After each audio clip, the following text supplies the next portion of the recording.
Kevin Brackett, and I'm the solicitor for the 16th Circuit.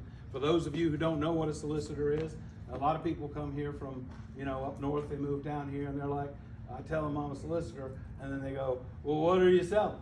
I'm selling safety. I have done it, and done it, and done it, and I have, more importantly, I have built an incredible staff, many of whom are here. Not because they're doing this for any other reason. They're not coming here because they want me to see them supporting them. They're here because they care about this office, and they wanted to come to talk to people and tell them themselves how important this office is, how important the work we do is. After 33 years, I know how to get the job done. For 25 years of those 33 years, while we controlled the docket, we used to organize court and schedule all the cases. And for the 25 years that we did it, the 16th Circuit Solicitor's Office led the state in efficiency, conviction rate, number of people we sent to prison per capita. We were first or second in those last two categories, but we were number one. 90% of our cases were moved within a year. Tyler, what would you do? What do you plan to do differently than a current solicitor that is not being already done, especially docket related? Well, that's a double-pronged question, so let me take one at a time. Whether I go from police chiefs or I go to the defense bar, the issue is still the same. It's communication. It's to the community too. Communication. Availability. So I plan to be available. I'm not going to be in Columbia worried about what legislators in Columbia are doing. I'm going to be here in York and Union counties. And as far as the docket goes, I'm not as concerned about the docket as I am about making sure that criminals receive justice and that people, and honestly, and people that, they're going to receive justice, but also, the solicitor's office no longer has control of the docket. That was taken away in South Carolina, in Langford. So, the solicitor doesn't control that docket anymore, and that's been a point of contention with the current administration, but you have to accept the way things are and navigate in that environment. Thank you. Do I get a rebuttal since he mentioned the current administration? Just briefly, if you aren't concerned with the docket, you aren't concerned with justice. Because if you can't move cases in a timely fashion, justice delayed is justice denied. And we saw that when I first came here and had 10,000 cases pending and victims calling on 3- and 4-year-old cases wondering what was going on. That is no way to run a railroad. We move our cases, we move them quickly, we move them efficiently, and we move them fairly. So I have no idea what you're talking about. I go to Columbia because I need to get laws like the one we're talking about with drug court. I need to make sure, like hate crime legislation, these are the ways you do that. They need to hear from people like me who are in the trenches fighting every day. So you have to be in Columbia. Policy is a critical part of this job, and you need to understand that. What are the challenges you see, and how do you plan on fixing them? Well, the number one challenge we're facing right now is clearly fentanyl. I told you how many people are dying every single day. That's a huge problem, and we can do better than we're currently doing, and I've explained why. The other issue that I've been vocal about is judicial reform. How we select judges in this state is a disgrace. We're one of only 2 states that do it the way we do it.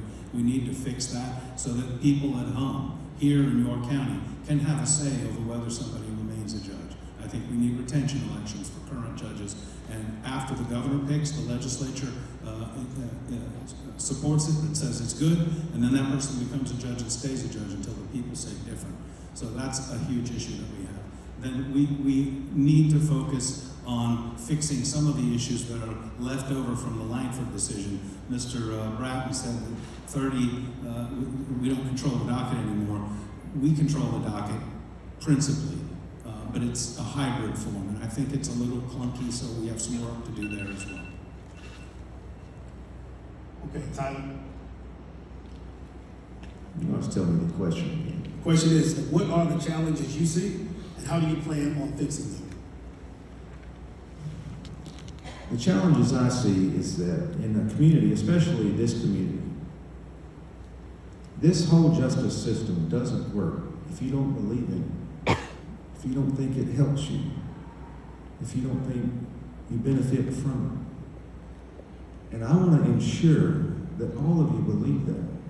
I want to make sure that you all think that this justice system is in place for your benefit, not for your detriment.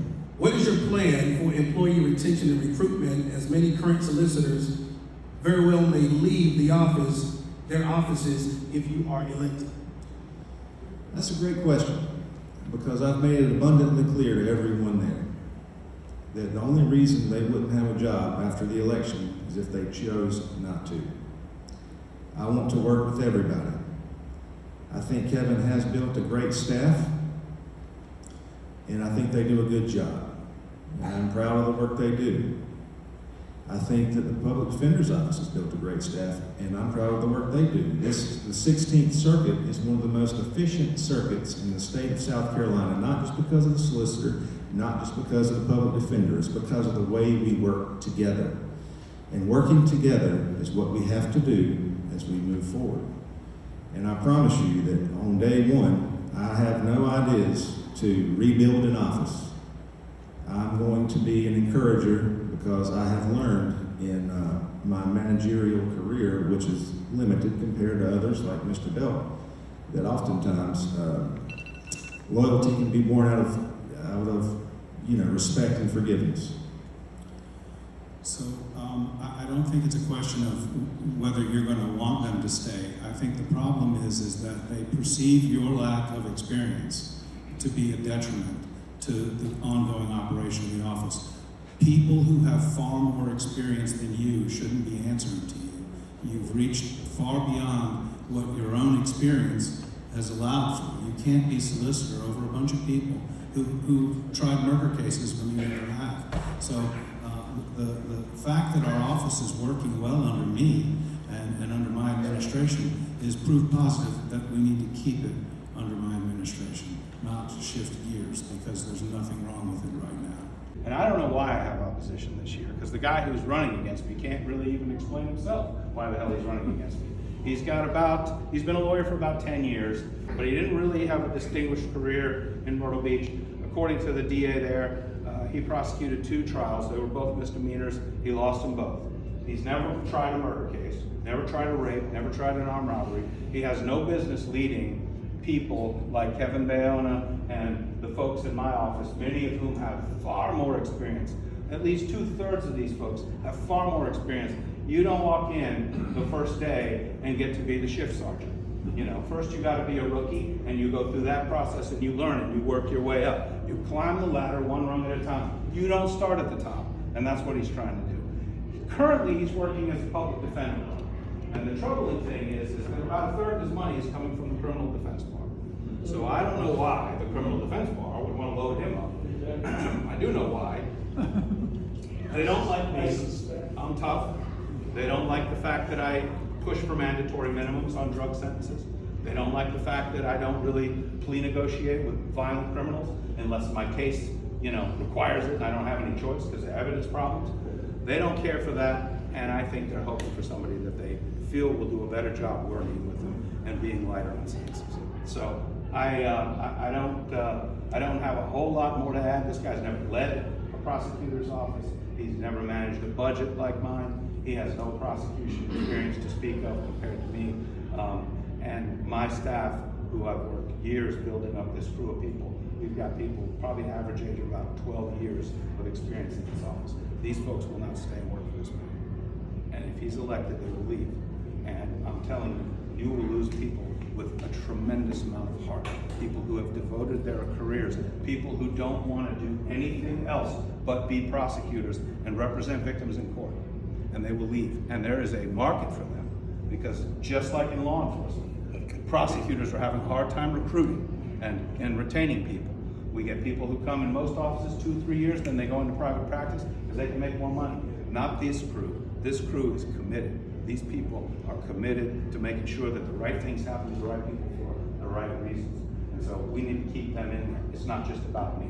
We got a great team of people who prosecute hard, who work hard to keep you safe, and we need to keep them there. So I'm here to ask for your help. Keep Kevin